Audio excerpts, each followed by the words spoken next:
The smell of charred wood still clings to my clothes as I stand in the hallway of my parents' house, my hand frozen on the doorknob of the study.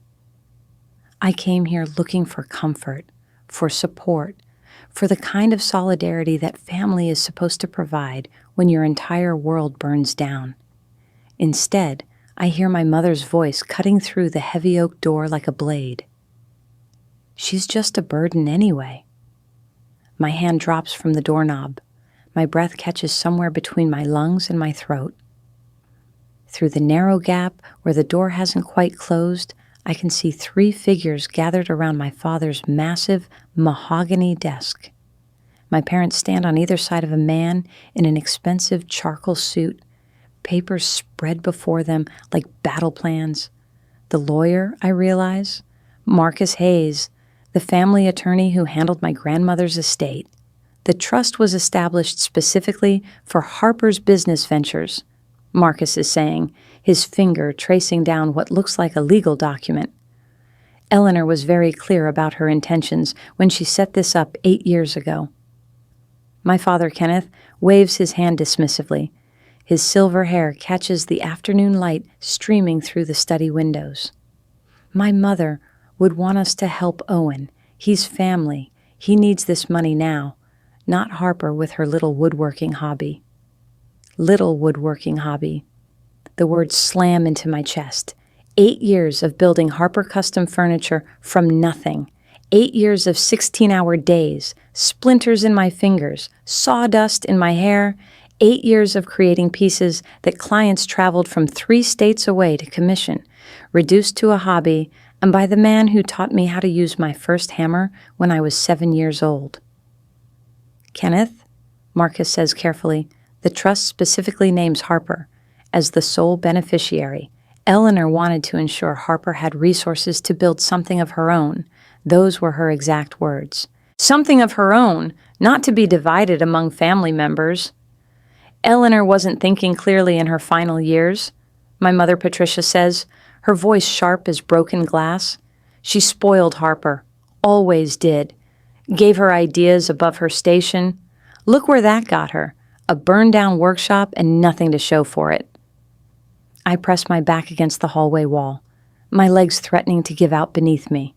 The workshop, my beautiful workshop with its wide windows facing north for perfect natural light. The custom-built workbenches my mentor Jacob helped me design. The collection of antique hand tools I'd spent years assembling. The half-finished dining table for the Morrison family, the bookshelf for the elementary school, the cradle I'd been crafting as a surprise for my best friend Lydia's baby shower. All of it. Gone. 3 nights ago, I'd gotten the call at 2 a.m. By the time I arrived, flames were shooting through the roof and firefighters were preventing me from running inside to save anything. They said it started in the electrical system, old wiring that couldn't handle the modern equipment. I'd been meaning to have it upgraded, had gotten quotes just last month. But then the Morrison Commission came in, and I'd decided to wait until after the holidays. Now I had nothing. No workshop, no tools, no current projects, no income, just the clothes in my apartment closet and a bank account with $4,600, not nearly enough to rebuild. But I had the trust fund, grandmother Eleanor's gift, $350,000, carefully invested and managed over the past 8 years, waiting for the moment when I would need it most. Grandmother had made me promise not to touch it unless absolutely necessary. Build your business with your own hands first, Harper, she'd said, her weathered fingers wrapping around mine. Prove to yourself what you're capable of. Then, when you truly need it, this will be here. But only for you. Don't let anyone tell you otherwise. Owen's situation is dire, my father continues, and I hear papers rustling. $800,000 in debt. The investors are threatening legal action. If we don't inject capital immediately, he'll lose everything. The house, the cars, his reputation, our reputation. She doesn't need $350,000 to start over, my mother adds, and I hear the clicking of her heels as she paces. She can go work for someone else, get a regular job. She's 32 years old. It's time she stopped playing at being an entrepreneur. Owen, on the other hand, has a real business, a tech company with actual potential. All he needs is this bridge funding to get to the next round of investors. My nails dig into my palms. Owen, my older brother by 4 years, the golden child who could do no wrong, the favored son who received a full-ride scholarship to Stanford while I worked 3 jobs to pay for community college and trade school, the boy who got a BMW for his 16th birthday while I got a used bicycle from a garage sale for mine, the man who now stood on the edge of financial ruin because he'd spent the last 3 years burning through investor money on a mobile app that nobody wanted. There are legal considerations, Marcus says, his tone cautious. The trust has very specific language. I cannot simply transfer funds to another family member without Harper's consent, and given that she's the designated beneficiary and the stated purpose was to support her business endeavors, then we get her consent, Patricia snaps. She's desperate right now, vulnerable. She'll sign anything if we frame it correctly. Tell her it's a loan. Tell her Owen will pay her back. Tell her whatever we need to tell her. Once the papers are signed and the money is transferred, what can she do?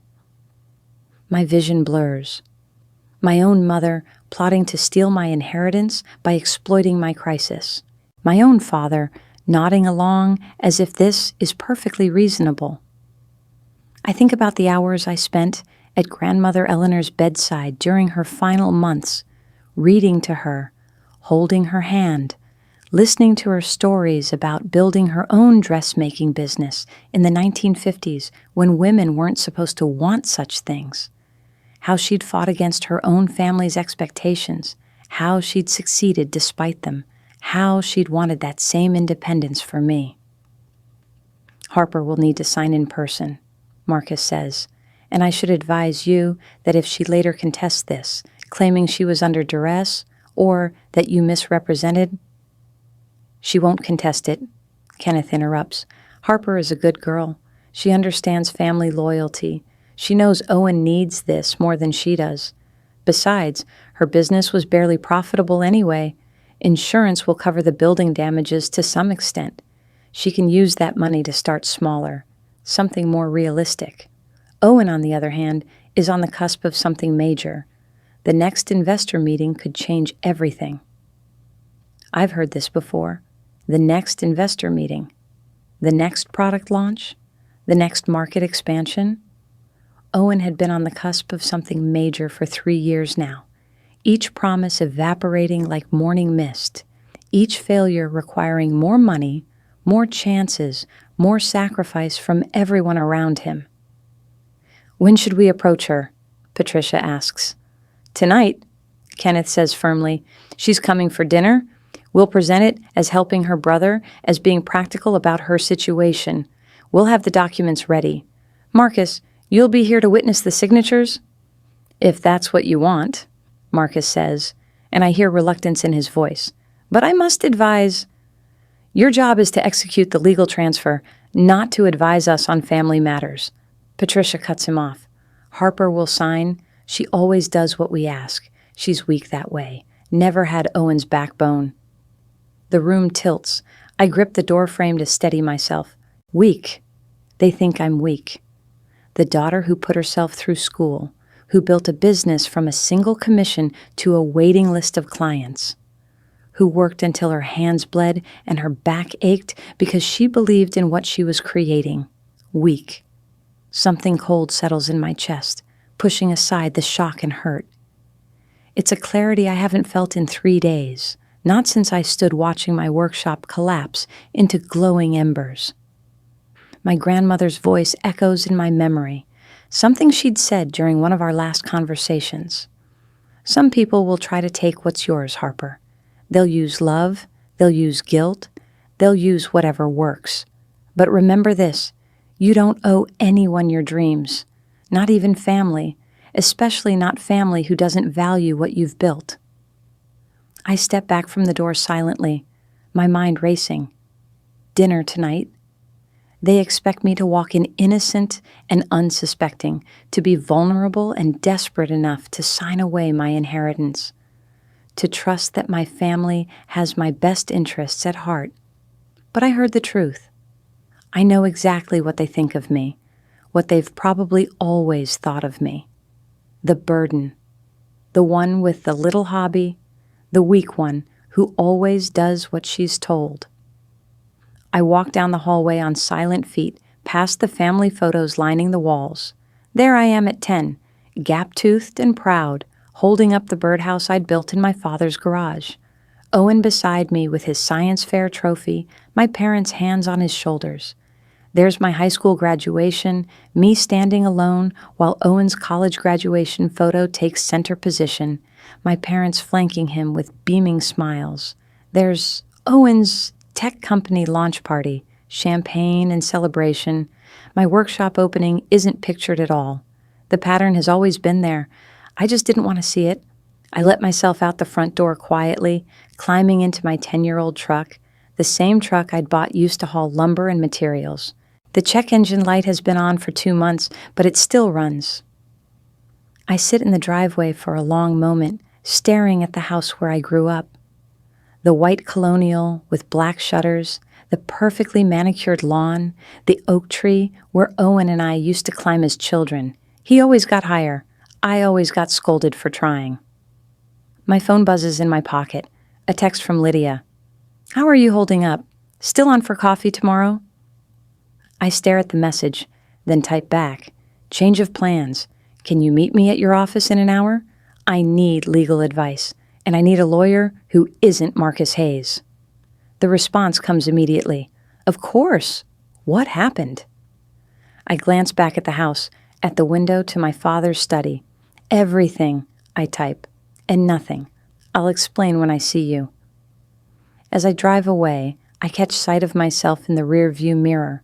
My dark blonde hair is pulled back in a messy ponytail, my hazel eyes are shadowed with exhaustion, and I'm still wearing the clothes I'd thrown on this morning when I went to meet with the fire inspector.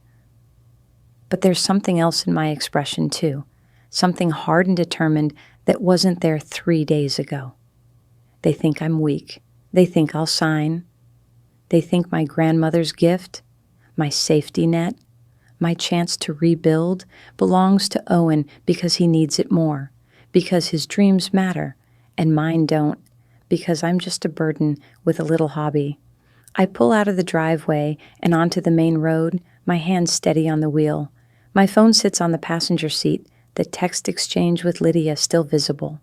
Lydia Chen, my best friend since trade school, who went on to become one of the most respected estate attorneys in the city while I built furniture.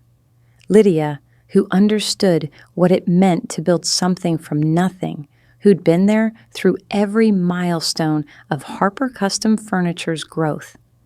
The afternoon sun is already starting to dip toward the horizon, painting the sky in shades of orange and pink.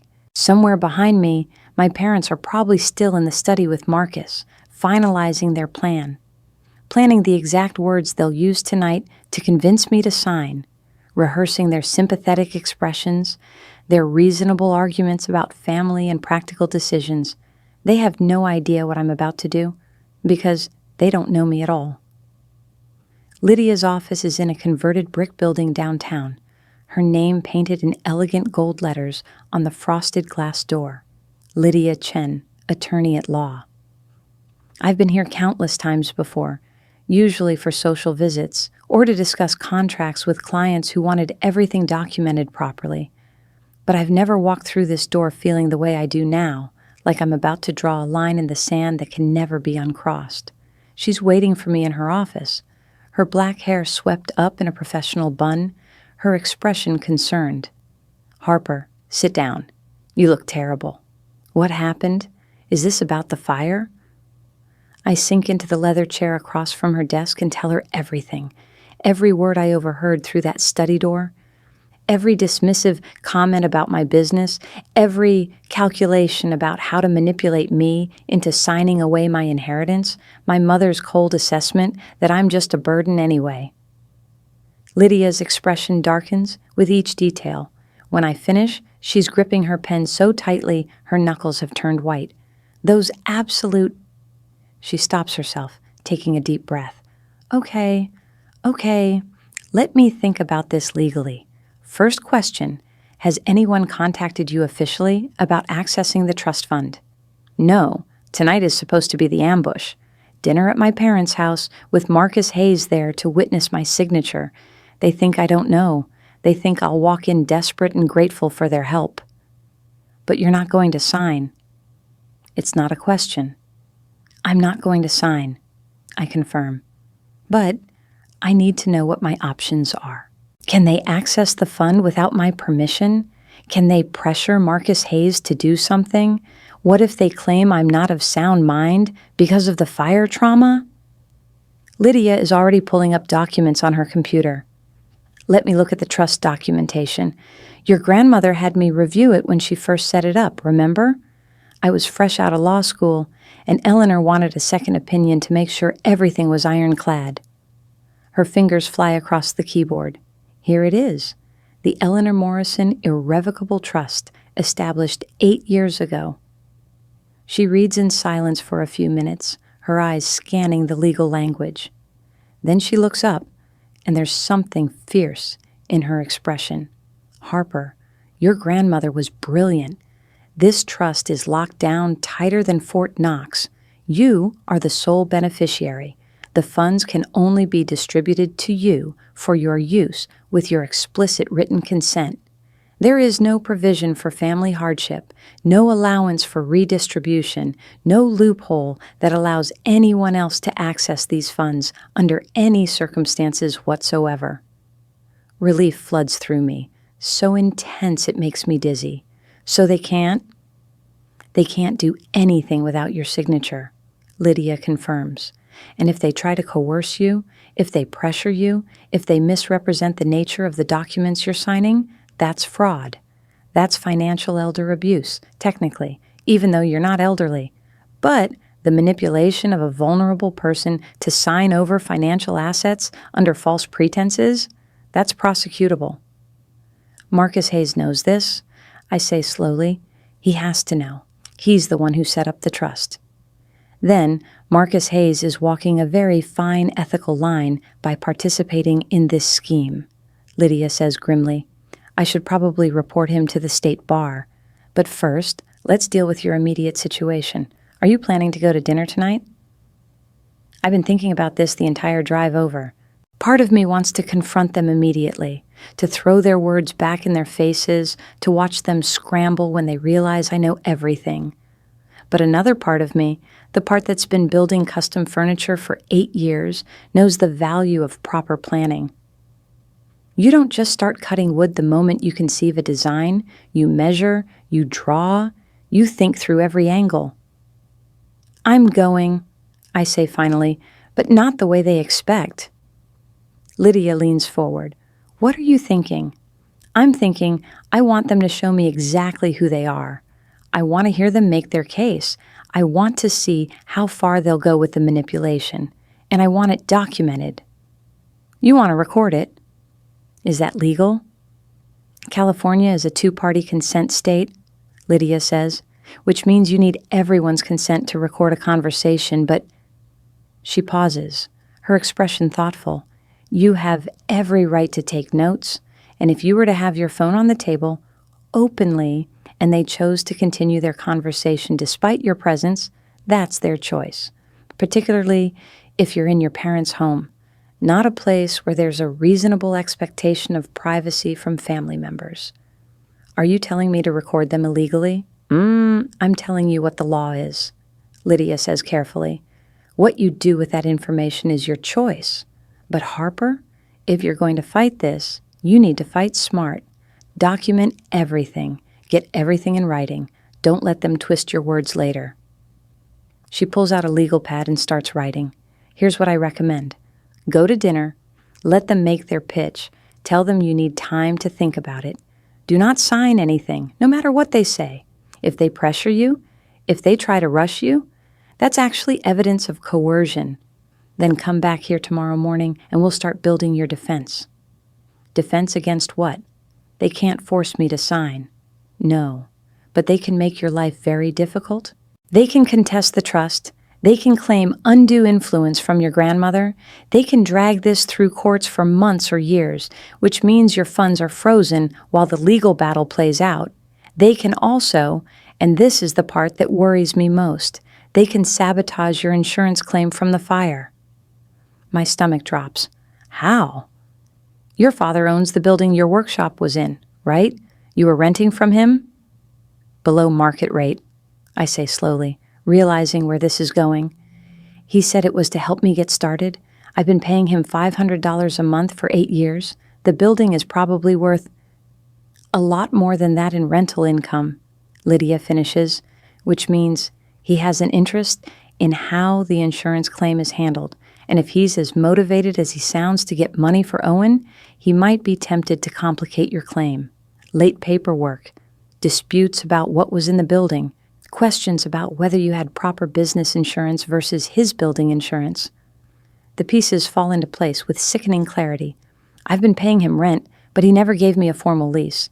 It was all handshake agreement, family helping family, which means you have no legal documentation of your tenancy, no proof of what equipment and inventory was in that building, no protection if he decides to claim the insurance payout should go to him as the building owner. I close my eyes, seeing my workshop burn all over again, the flames consuming not just my present, but potentially my entire future. What do? First, we get you a proper lease agreement drawn up, backdated, if necessary. Second, we document everything that was in that workshop. I want photos, receipts, client testimonials about work in progress. Third, we make sure your homeowner's insurance is properly covering your business assets. Fourth, we secure that trust fund so they can't touch it. And fifth, Lydia's expression softens. We find you a temporary workspace so you can start rebuilding immediately, because the best way to fight back isn't just legally, it's by proving them wrong. I don't have money for a temporary workspace. I've got $4,600 in my bank account. That's it. What about the insurance payout? The fire inspector said it could take weeks or months to process. The cause is officially under investigation. They think it might be electrical, but they're doing a full workup. Until that's complete, no payout. Lydia drums her fingers on the desk, thinking. Then she picks up her phone. Let me make a call. My cousin Vincent has that warehouse space near the river. Half of it's empty right now. Maybe we can work something out. While she talks, I stare out the window at the city beyond.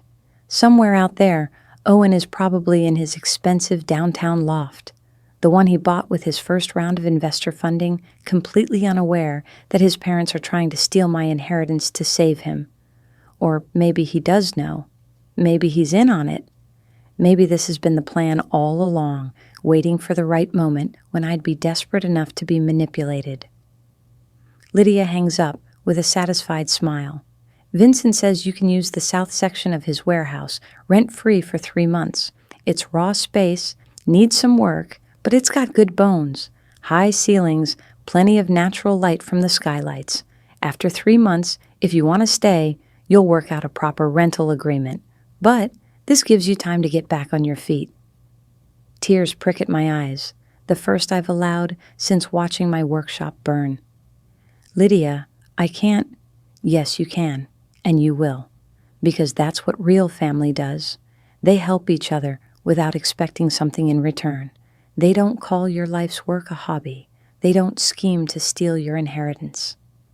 She reaches across the desk and grabs my hand. You're going to rebuild, Harper. You're going to create something even better than before, and you're going to show them exactly what you're made of. I squeeze her hand back, feeling that cold clarity from earlier crystallizing into something stronger. Determination, resolve, anger channeled into purpose. Okay, I say, here's what I'm going to do. The plan takes shape over the next hour. Lydia drafts documentation. I write down every detail about the workshop contents I can remember, and we prepare for every possible scenario at tonight's dinner. By the time I leave her office, it's nearly 6 o'clock, and I have just enough time to go home, shower, and change before I'm expected at my parents' house. Standing in my tiny apartment bathroom, I stare at my reflection as steam from the shower fogs the mirror. This morning, I was a victim, someone whose world had literally burned down around her. Tonight, I walk into that dining room as someone else entirely, someone who knows the truth, someone who refuses to be weak. I choose my clothes carefully, not the desperate, grieving daughter they're expecting. A simple black dress, professional but not formal, my grandmother's silver bracelet, the one she gave me when I graduated from trade school, my hair down, brushed smooth, minimal makeup. I want to look put together, competent, calm, not someone who can be easily manipulated. The drive to my parents' house takes 20 minutes. With every mile, I rehearse what I'll say, how I'll respond, what I'll do when they bring out the papers. The old Harper would have been nervous, would have been hoping this was all a misunderstanding, would have been desperate for their approval. The new Harper knows better. I park in the driveway at exactly 7 o'clock, watching the warm light spill from the windows onto the perfectly maintained lawn. From the outside, this looks like a happy family home. Inside is a trap, baited with fake concern and practiced sympathy, but I'm ready. I take a deep breath, grab my purse with my phone tucked carefully inside, and walk to the front door. My mother opens it before I can knock, her face arranged in an expression of maternal concern. "Harper, sweetheart, come in. We've been so worried about you." She pulls me into a hug that feels like a performance, all the right gestures, with none of the warmth. "How are you holding up?" "I'm managing," I say carefully, stepping inside. The smell of pot roast fills the house, my father's favorite. My mother only makes pot roast for special occasions or when she wants something. Tonight, she wants my signature. "Kenneth is in the living room with Marcus Hayes," my mother says, helping me with my coat. "We thought it would be good to have him here, to help us figure out all the legal and insurance questions after the fire. Such a terrible thing. We're just devastated for you." "That was thoughtful," I say, my voice steady. We both know Marcus Hayes isn't here about insurance claims. We walk into the living room where my father stands by the fireplace, martini in hand, looking like a portrait of suburban success. Marcus sits in the wing chair, briefcase at his feet, his expression professionally neutral when he sees me. "Harper," my father says, crossing to kiss my cheek, "you look well, considering everything. I'm glad you could make it tonight." "We wanted to gather the family to discuss how we can help you through this difficult time." "Where's Owen?" I ask, noticing my brother's absence. A flicker of something crosses my father's face. Annoyance? Discomfort? Owen had a business dinner he couldn't reschedule. Very important potential investor. But he sends his love and his concern for you. Of course, Owen's hypothetical future takes precedence over my actual present crisis. Some things never change. We move to the dining room where my mother has set out her best china. The pot roast sits in the center of the table, surrounded by roasted vegetables and fresh rolls. It looks like a celebration, not a funeral for my business. I take my usual seat, the one I have occupied at family dinners for 32 years, and wait. The meal starts with small talk. My mother asks about the fire investigation, making sympathetic sounds at all the right moments. My father discusses the insurance process, offering to help me navigate the paperwork. Marcus eats quietly, observing. They're all playing their roles perfectly, building up to the moment when they'll present their solution to my problems. It comes during dessert, my mother's famous apple pie served with vanilla ice cream. "Harper, sweetheart," my father begins, setting down his fork, "your mother and I have been talking, and we want you to know that we're here for you.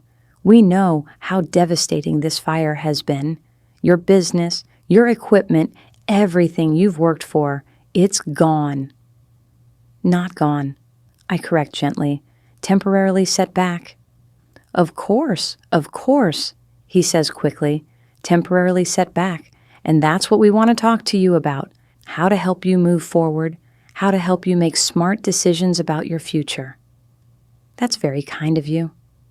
My mother reaches across the table to pat my hand. We've always wanted what's best for you, Harper. You know that. And sometimes what's best is facing reality. Your woodworking was a lovely project, a way for you to explore your creative side. But maybe this fire is an opportunity to think about something more stable, something with a regular paycheck and benefits. The word woodworking instead of business, the phrase lovely project instead of career, it's all there, the dismissal wrapped in maternal concern. What are you suggesting? I ask, though I know exactly what's coming. My father takes over. We're suggesting that you think practically about your next steps.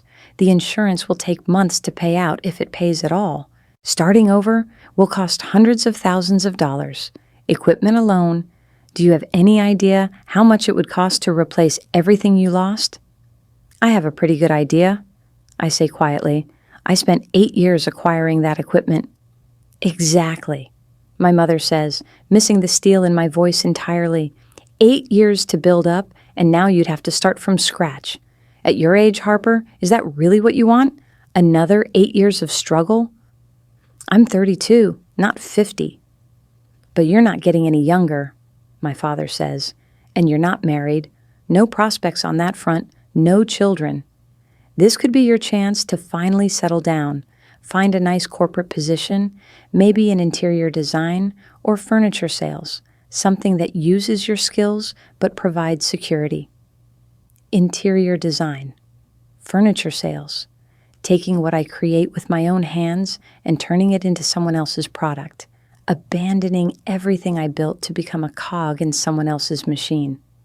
I appreciate your concern, I say carefully, but I'm planning to rebuild. That's why I came tonight, actually. I wanted to tell you that I'm moving forward with reconstruction.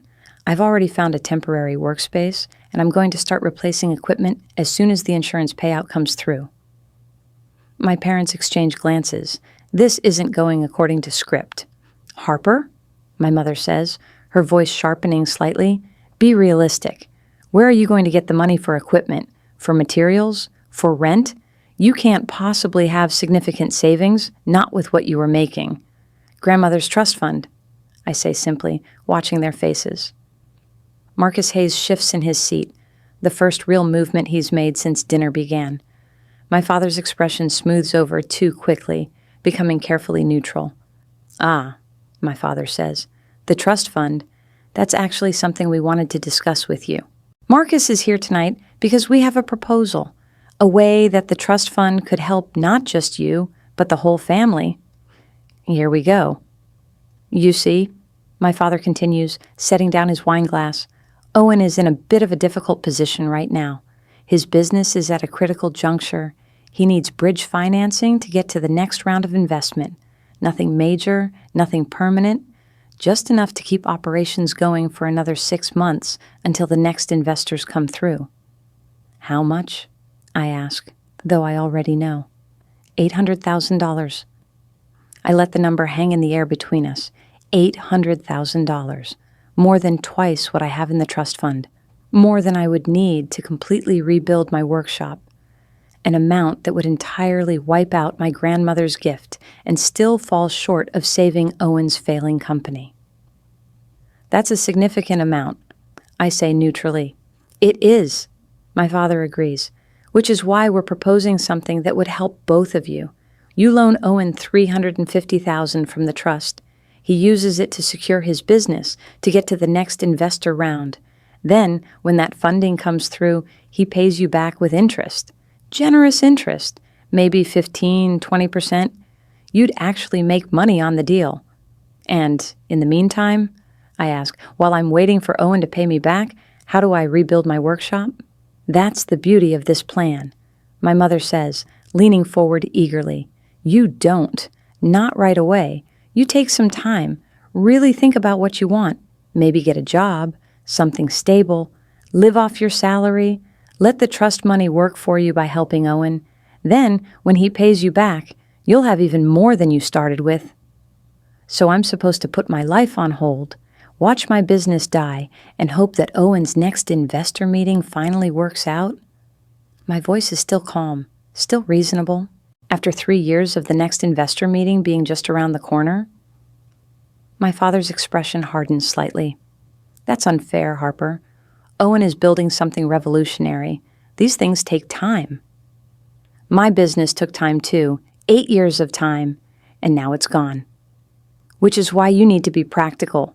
My mother snaps, her mask of sympathy slipping for just a moment. Owen's business has real potential, real value. Your little furniture shop was supporting me, I interrupt quietly, was growing every year, had a waiting list of clients, had pieces in homes across 3 states, had a reputation built on quality and craftsmanship, had value that maybe you never saw, but my clients did. Marcus Hayes clears his throat. Perhaps I should explain the legal structure of the trust. Eleanor was very specific about her intentions when she established this fund. It was designed to support Harper's entrepreneurial endeavors, not to serve as a family lending pool. My father waves this away. My mother would have wanted to help Owen if she'd known about his situation. She would have wanted the family to support each other. Did she know about Owen's business? I ask. She died 2 years ago. Owen's company was already a year old then. Did you ever ask her to help him? Silence. The truth sits on the table like an uninvited guest. They never asked Grandmother Eleanor for money for Owen because they knew exactly what she would say. She would have said no. She would have told them that Owen needed to learn from his failures, not be rescued from them. She would have protected her money for the grandchild who actually valued hard work and independence. That grandchild was me. The point is, my father says, recovering his composure, we're a family. We help each other. And right now, Owen needs help more than you do. Because his need is worth $800,000 and mine is only worth my entire career? Don't be dramatic, my mother says. This is exactly why we worry about you, Harper. You're too emotional about these things. You can't see the bigger picture. What bigger picture? My voice rises slightly. The one where I give up my grandmother's gift, my only chance to rebuild, to save a brother who's barely spoken to me in 3 years, the one where my business is called a hobby and Owen's failure is called potential? That's enough, my father says sharply. You're being unreasonable. Marcus, perhaps you should explain the documentation. Marcus Hayes looks uncomfortable, his eyes flicking between me and my parents. I've drawn up a loan agreement. Harper would be listed as the lender, Owen as the borrower. The terms are very generous, a 3-year repayment period, 20% interest, standard loan provisions. And if Owen defaults, I ask, if the next investor meeting doesn't materialize, if his company folds, what then? There's a personal guarantee, Marcus says. Owen would be personally liable for repayment. Owen, who already has $800,000 in business debt, what exactly would I be getting a guarantee on? No one answers that, because we all know the answer. If Owen can't pay, I lose everything. The trust fund disappears into his business debts, and I'm left with nothing. We're asking you to have faith in your brother, my father says, to trust family. I think about the words I heard through the study door. Just a burden, little hobby, always does what we ask. Weak. I think about Owen, who couldn't be bothered to show up tonight, whose business dinner with a potential investor was more important than my crisis. I think about 8 years of building something real, something tangible, something mine. No, I say quietly. The word drops into the dining room like a stone into still water. What did you say? My mother asks, as if she couldn't possibly have heard correctly. I said no. I'm not loaning Owen my trust fund. I'm not signing those papers. I'm not putting my life on hold and my future at risk to save his business. My father's face flushes red. Harper, you're not thinking clearly. The fire has traumatized you. You need to trust us to make the right decision here. The right decision for whom? I ask. For Owen? For you? Or for me. For the family, my mother hisses. For once in your life, think about someone besides yourself. The hypocrisy is so staggering, I almost laugh. Think about someone besides myself. I've spent 32 years watching you prioritize Owen over me, his education over mine, his dreams over mine, his failures worth more attention than my successes, and now you want me to sacrifice the one thing I have left to save him from consequences he created? That's not fair, my father says. We've always treated you both equally. Have you? I stand up, my napkin falling to the floor. When was the last time you visited my workshop? When was the last time you asked about my business with genuine interest instead of condescending concern? When was the last time you celebrated something I accomplished? We came to your opening 8 years ago, my mother says defensively. 8 years ago? And since then, nothing. But I can name every one of Owen's investor meetings you've attended, every product launch party, every pivot announcement. You've spent 8 years hoping my business would fail, so I'd finally give up and get a real job. Well, congratulations. Your wish came true. My workshop burned down. Harper, my father begins, but here's what you don't understand. I'm not giving up. I'm not running back to you asking for permission to keep trying. I'm rebuilding, with or without your support, with or without your approval, and definitely without your manipulation. I grab my purse from the back of my chair. Marcus Hayes is staring at his hands, carefully not looking at anyone. My parents' expressions cycle through shock, anger, and something that might be grudging respect if I looked hard enough. The trust fund stays with me, I say firmly. It's mine.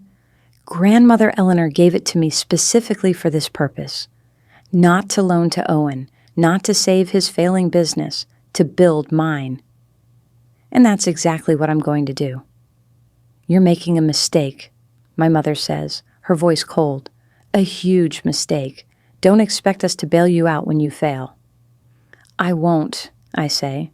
I've learned not to expect anything from you at all. I walk toward the door, each step feeling stronger than the last. Behind me, I hear my father say something to Marcus about other options, about contesting the trust, about undue influence. Let them try. Lydia will be ready.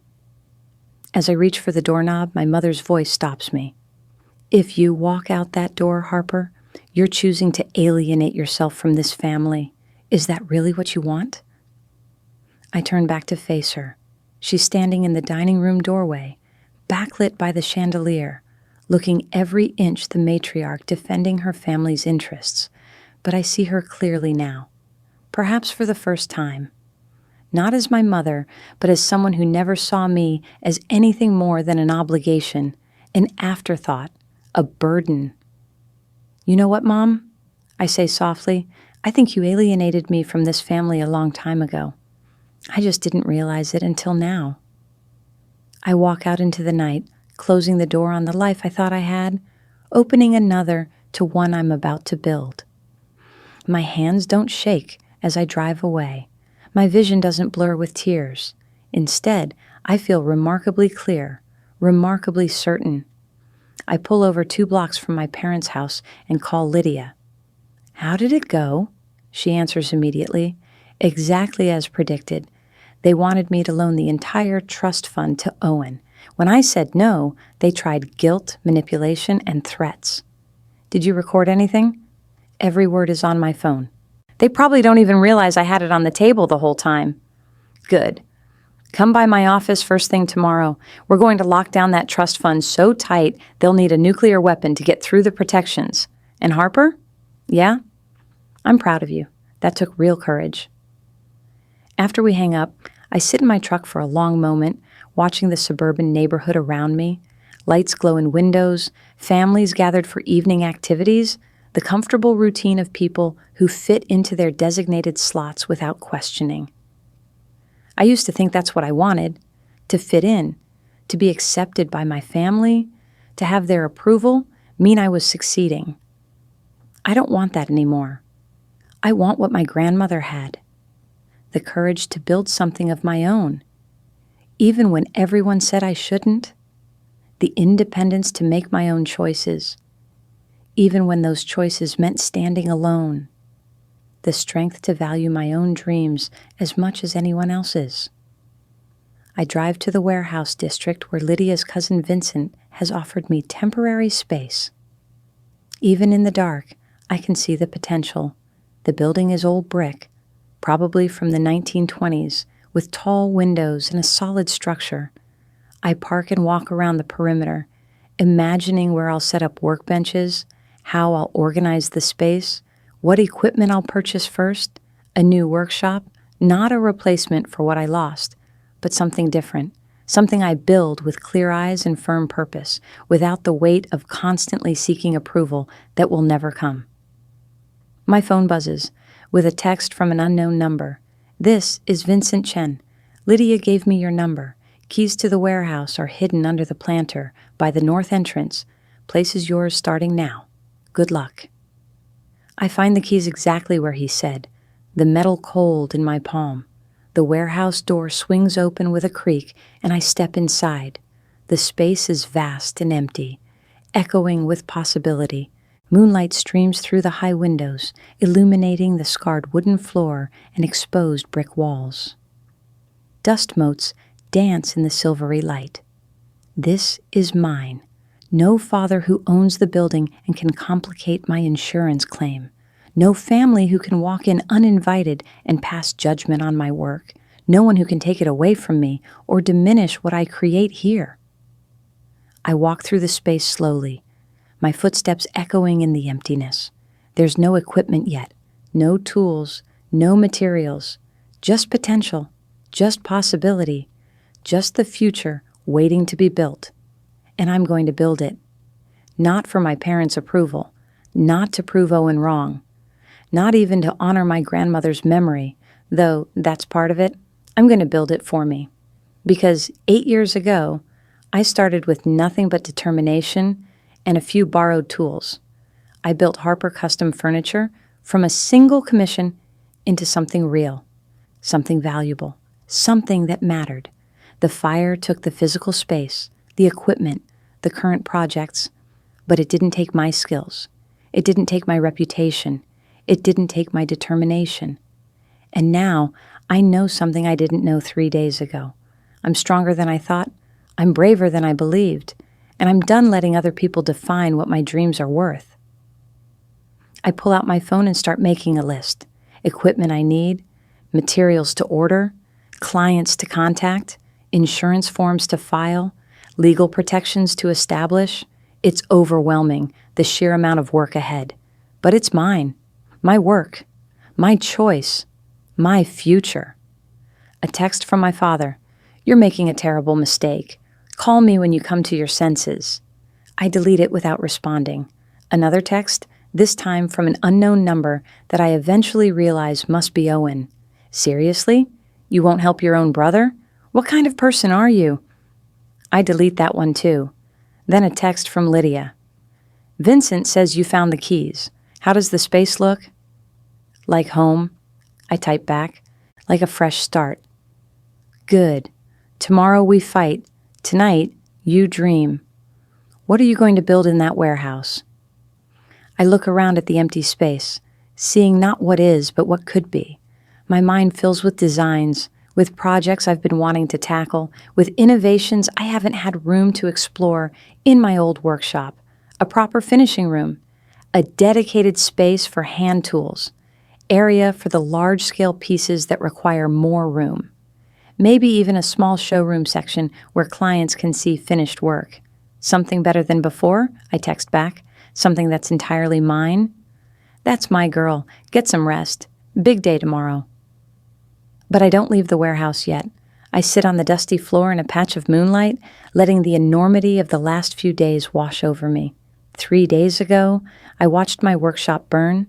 2 days ago, I grieved what I'd lost. This afternoon, I learned my own family was plotting to steal my only means of rebuilding. Tonight, I walked away from them. And tomorrow, I start over. It's terrifying. It's exhilarating. It's lonely and empowering all at once. My phone rings. Lydia again. "Sorry," she says when I answer. "I know I said get rest, but I just thought of something. Your grandmother's trust fund. When she set it up, she included a letter. It's with the legal documents at Marcus Hayes's office. You should request a copy. I think you might need to read it right now." "Can we get it without going through Marcus?" "We can demand it. You're the beneficiary. He's legally obligated to provide all documents related to the trust. Then demand it. Tonight, if possible." Lydia makes the call while I listen.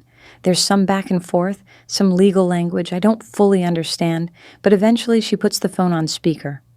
Marcus Hayes's voice fills the empty warehouse. "Can email a copy of Eleanor's letter to Harper immediately, if that's what she wants." "That's what she wants," Lydia confirms. "I need to say something," Marcus continues, and his voice has changed, become less formal. "Off the record, I advised Kenneth and Patricia that this was a bad idea. I told them the trust was ironclad, that attempting to pressure Harper would be both illegal and unethical. They insisted. They believed she would sign because she always had before. For what it's worth, I'm sorry. Your grandmother was very clear about her intentions. This money is yours, for your purposes, and I will defend that." There's a pause then. "The letter is in your inbox now, Harper. Read it. She wanted you to have it when you needed it most." After he hangs up, Lydia and I sit in silence for a moment. "He just threw your parents under the bus," Lydia says finally. "He also helped me," I point out, "by confirming the recording I made is accurate. True. Check your email." I pull up my email on my phone, and there it is. A PDF titled Letter from Eleanor Morrison to Harper Morrison. My grandmother's maiden name, used by choice even after marrying my grandfather.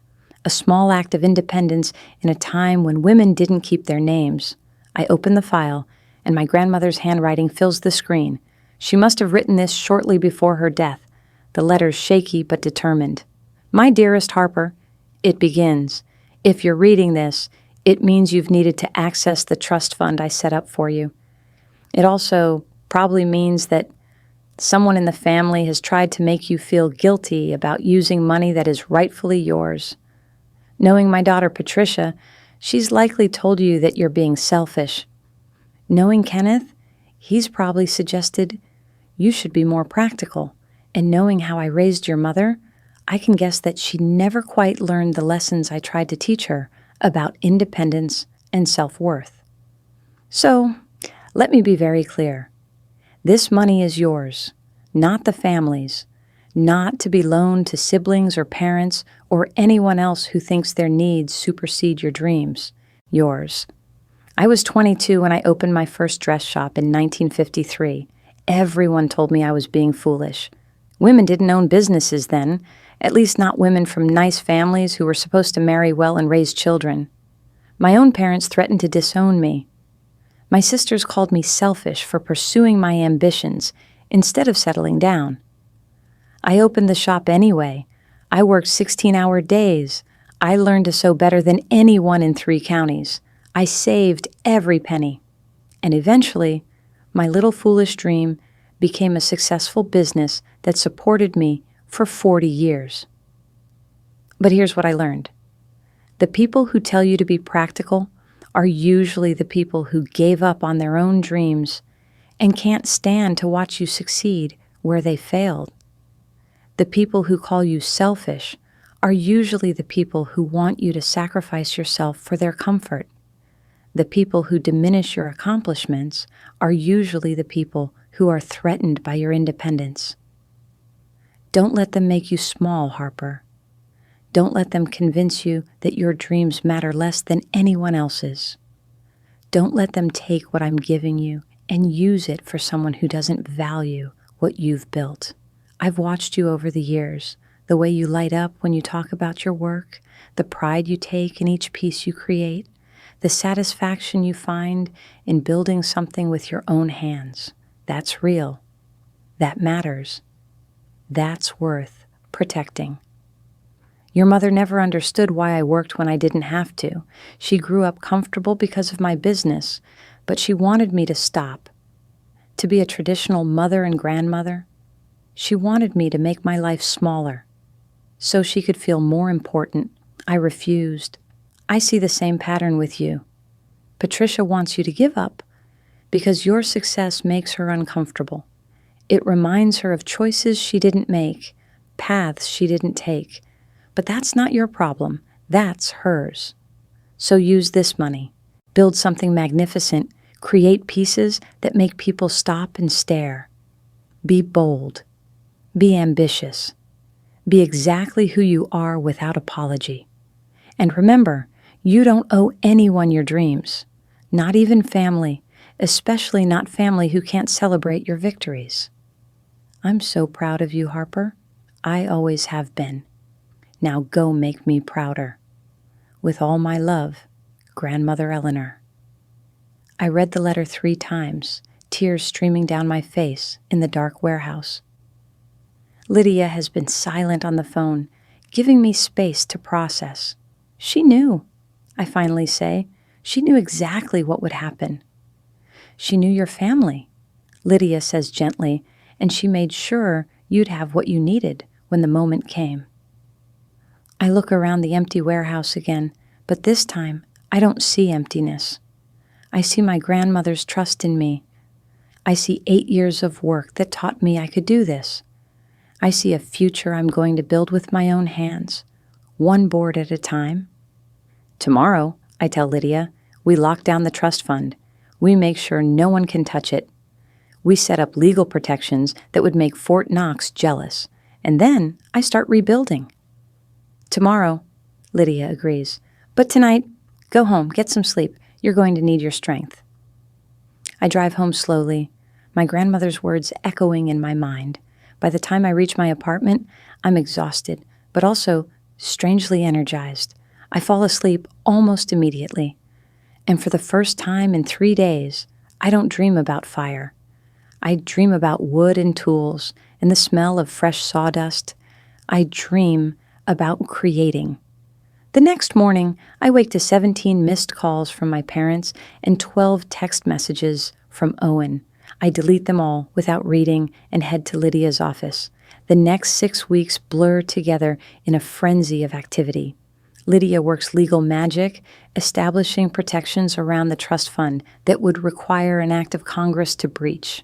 The insurance investigation concludes with a finding of accidental fire due to electrical problems, and the payout is substantial enough to cover my equipment losses. My father, perhaps realizing that fighting me would only make things worse, doesn't interfere with the claim. I use the first withdrawal from the trust fund to purchase essential equipment: table saw, planer, router, joiner, the industrial-grade versions I couldn't afford when I was starting out. Each piece arrives at the warehouse, and I spend hours setting up and calibrating, learning the quirks of new machines. Clients start calling. Word spreads through the craft community that Harper Custom Furniture is rebuilding, and people who appreciated my work want to support the resurrection.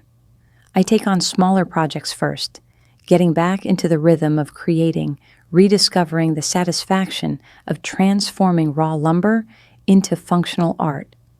Vincent Chen becomes an unexpected ally.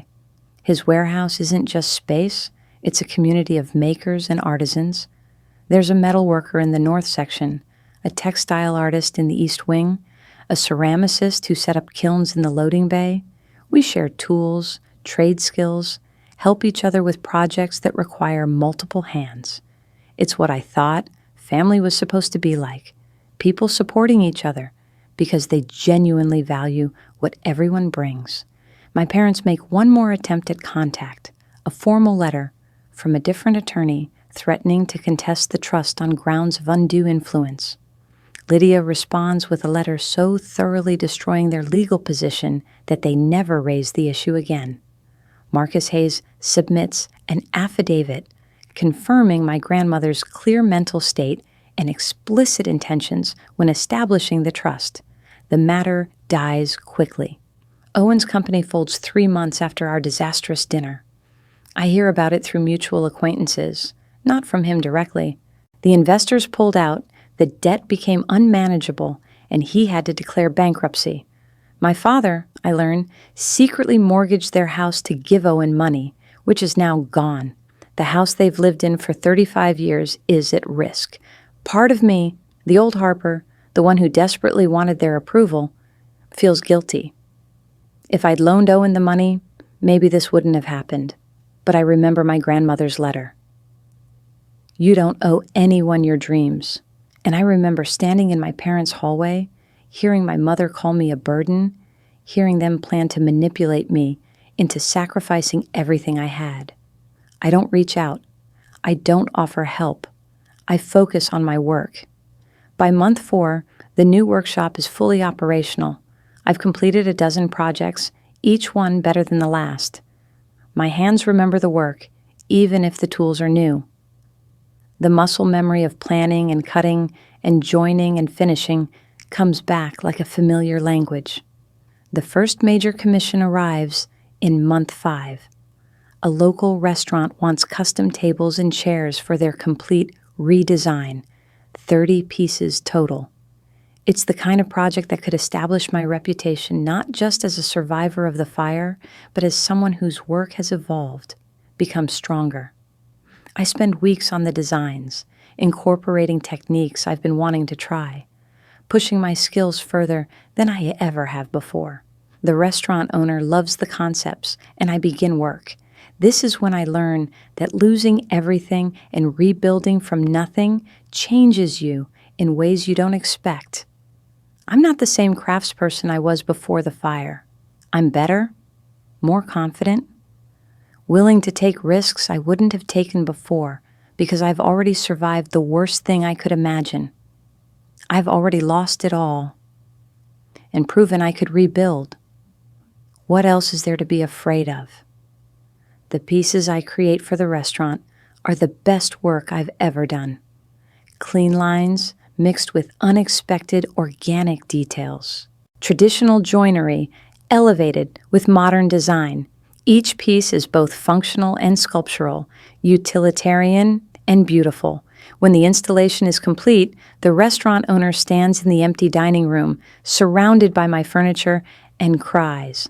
"This is exactly what I envisioned," she says, "but better, so much better than I imagined." The restaurant opens to rave reviews. Food critics mention the furniture in their write-ups. Design blogs photograph the space. Suddenly, Harper Custom Furniture isn't just rebuilding. It's thriving in ways it never did before.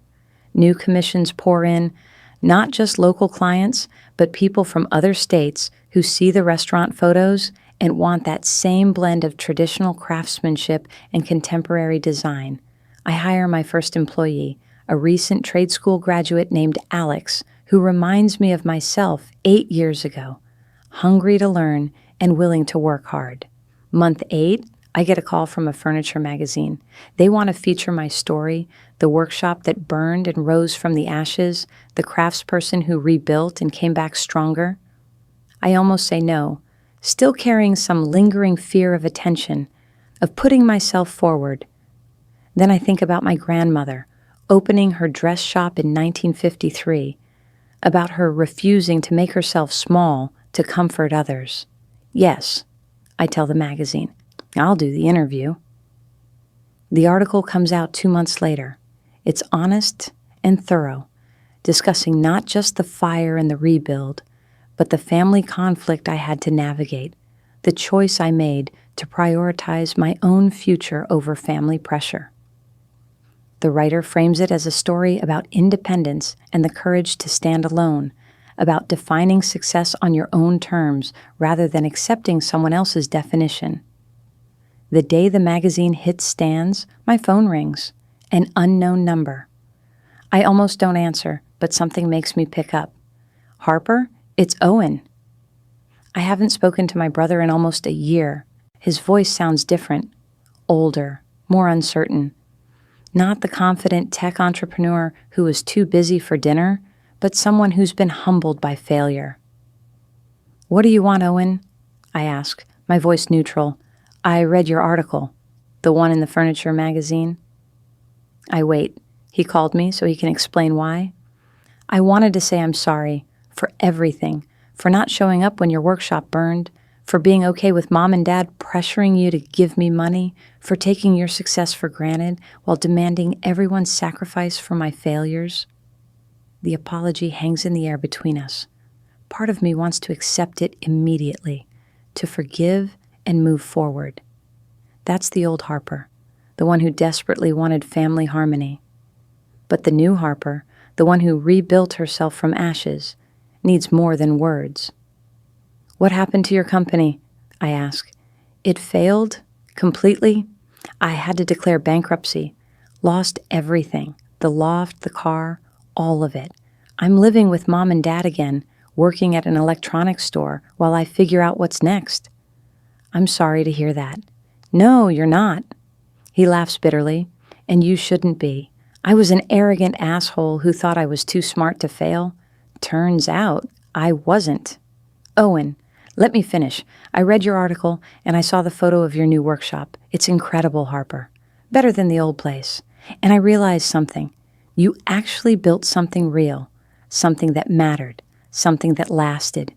And I spent years being jealous of you while pretending your work was less important than mine.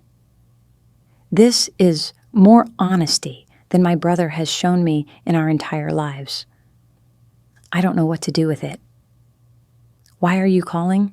I ask again. Because you deserved better. From your family. Because I should have stood up for you when mom and dad were planning to manipulate you. Because I let them tell me that my needs mattered more than yours, and I believed it. Did you know? I asked suddenly. Did you know they were going to pressure me that night at dinner? A long pause. Yes, I knew. Dad told me the plan. He said you'd understand, that you'd want to help family. I told myself I deserved it more because I'd been to Stanford, because I was building something bigger. I didn't think about what it would cost you. At least he's honest now. That's something. I can't give you money, Owen. Even if I wanted to, I won't. That money is for my business, for my future. It's not a family fund. I'm not calling to ask for money, he says quickly. I'm calling to apologize and to tell you that what you built is amazing.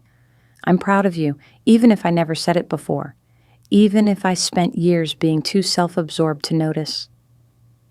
We talk for a few more minutes, carefully, like people learning how to be siblings instead of competitors.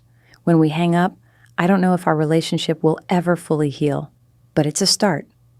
More importantly, I realize I don't need his approval or his pride.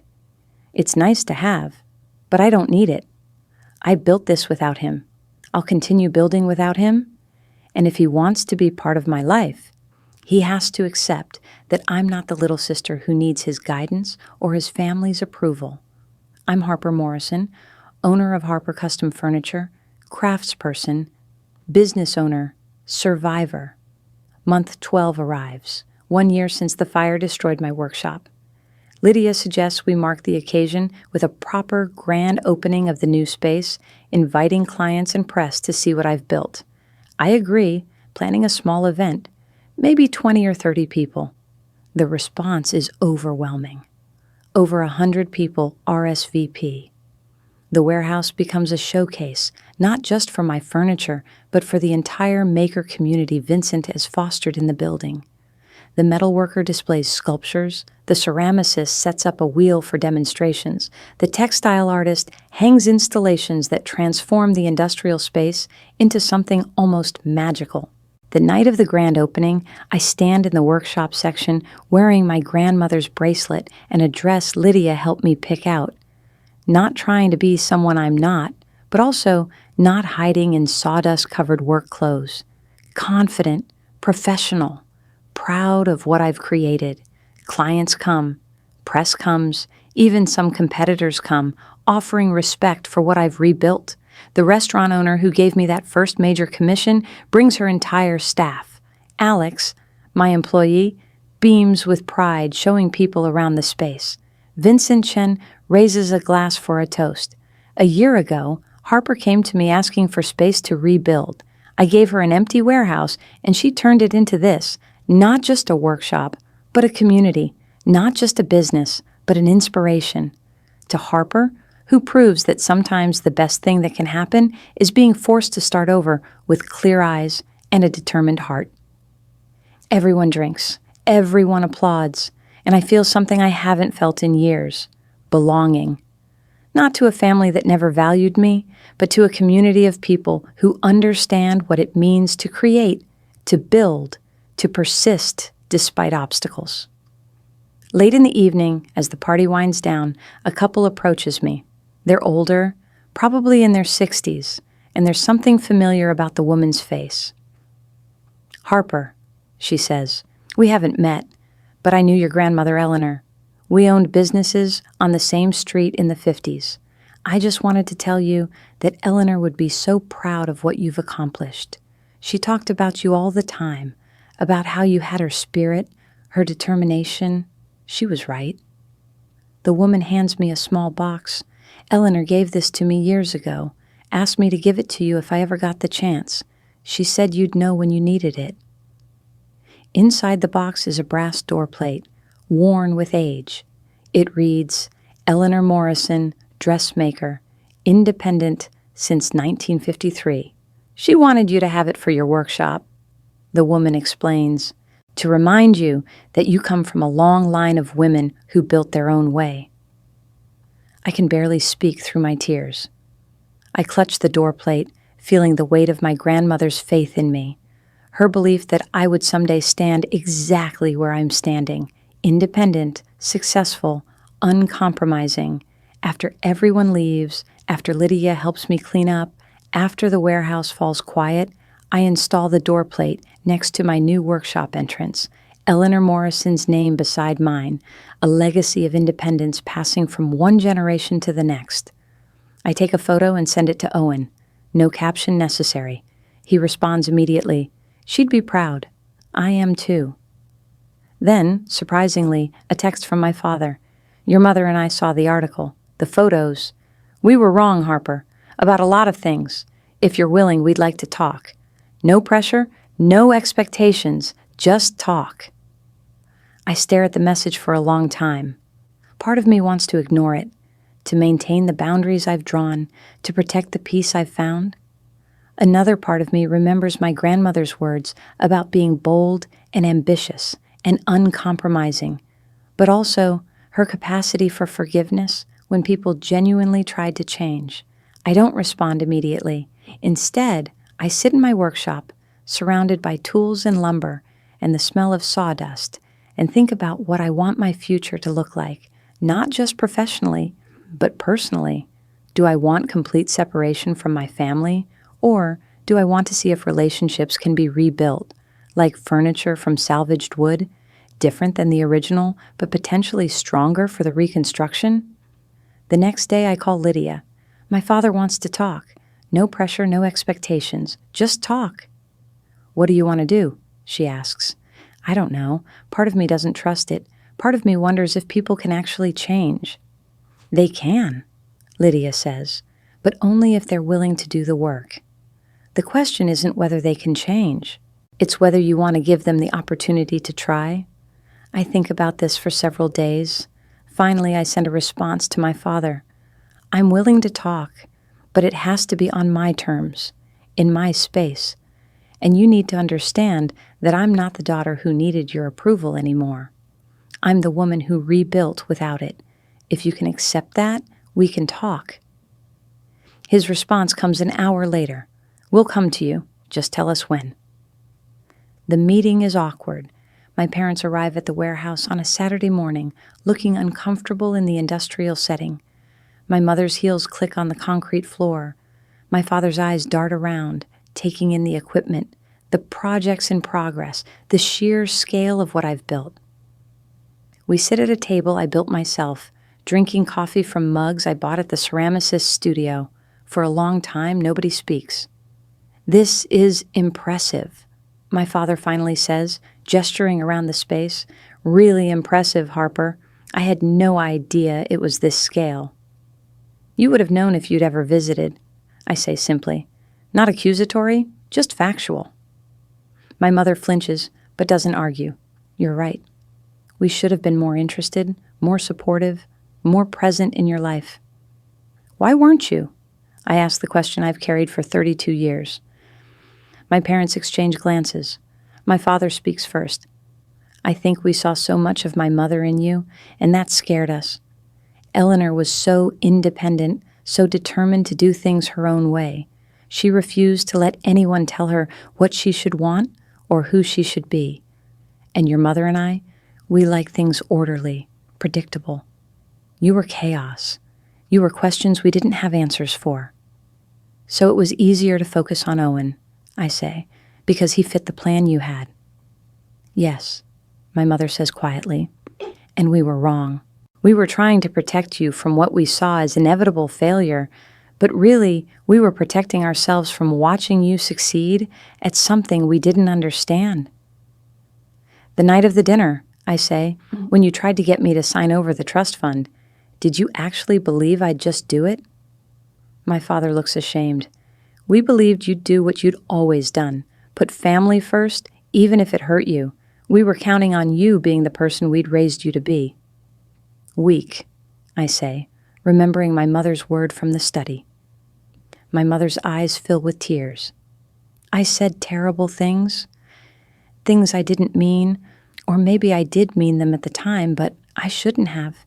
You're not weak, Harper. You're the strongest person I know. You've always been stronger than the rest of us, and we resented you for it. We talk for 2 hours. It's not comfortable, and it's not easy, but it's honest in a way we've never been before. They tell me about the financial pressure they're under now, about Owen living with them, about their own fears and failures. I tell them about building the business, about the terror and exhilaration of starting over, about learning to value myself independent of their approval. We can't undo the past, my father says as they prepare to leave. But if you're willing, we'd like to try to be better, to actually be part of your life in a way that supports what you're building, not what we think you should be building. It won't be like before, I say firmly. I'm not going back to being the daughter who needs your validation. You either accept who I am and what I've created, or we don't have a relationship at all. We understand, my mother says. And Harper, your grandmother would be incredibly proud. She was right about you all along. After they leave, I sit in my workshop for a long time, processing everything. Lydia arrives with lunch, and I tell her about the conversation. Do you think they mean it? She asks. I think they want to, I say. Whether they actually follow through, that's another question. But I'm willing to give them a chance, not because I need them, but because I want to see if we can build something new. Just like you rebuilt the workshop, Lydia observes. Different materials, different design, but hopefully stronger. Exactly. The next year brings changes I never anticipated. My parents visit the workshop monthly, awkward at first, but gradually finding a rhythm. They bring lunch, they ask genuine questions about my work, they learn the names of my tools and the techniques I use. It's strange and uncomfortable, but it's real. In a way our relationship never was before. Owen and I rebuild our relationship slowly, carefully. He starts working on a new project, something smaller and more focused, and asks for my advice on business planning. Not money, just advice. I help him, teaching him the lessons I learned about building slowly, about valuing sustainability over explosive growth, about being realistic about what success looks like. Harper Custom Furniture continues to grow. I hire 2 more employees, both women who remind me of myself, hungry to learn, committed to craft, unwilling to accept limitations others place on them. We take on larger commissions, develop new techniques, push the boundaries of what custom furniture can be. The house my parents risked becomes safe again. They managed to restructure the mortgage, and I learned they did it without asking me for help. That matters more than any apology. It shows they're learning to handle their own problems without expecting me to sacrifice for them. 2 years after the fire, a museum contacts me about displaying one of my pieces in an exhibition on contemporary craftspeople. The piece they want is the dining table I remade for the Morrison family, the one I'd been working on when the fire destroyed my original version. I recreated it in the new workshop, incorporating what I'd learned from losing the first version. It's both traditional and innovative, beautiful and functional, a perfect representation of what happens when you refuse to let destruction define you. At the museum opening, surrounded by my work and the work of other craftspeople I admire, I think about the moment I stood in my parents' hallway, hearing my mother call me a burden, hearing them plan to take my grandmother's gift. If someone had told me that moment would lead to all of this, a better workshop, a stronger business, healthier relationships, recognition I never imagined, I wouldn't have believed them. But that's exactly what happened. The worst thing led directly to the best things. The destruction cleared space for creation. The betrayal revealed truth. The ending became a beginning. My grandmother's door plate hangs in the workshop, a daily reminder that independence is worth fighting for, that dreams are worth protecting, that sometimes family means the people who support your vision, not the people who share your blood. Although, increasingly, my blood family is learning to be part of my chosen family. It's a work in progress, like everything I create. Not perfect, but honest. Not without flaws, but built with integrity. Harper Custom Furniture isn't just a business anymore.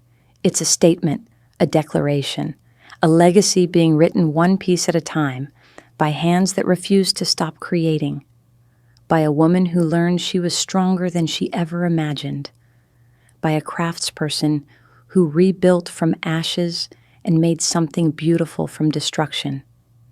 And every single piece I create carries that truth forward into the world,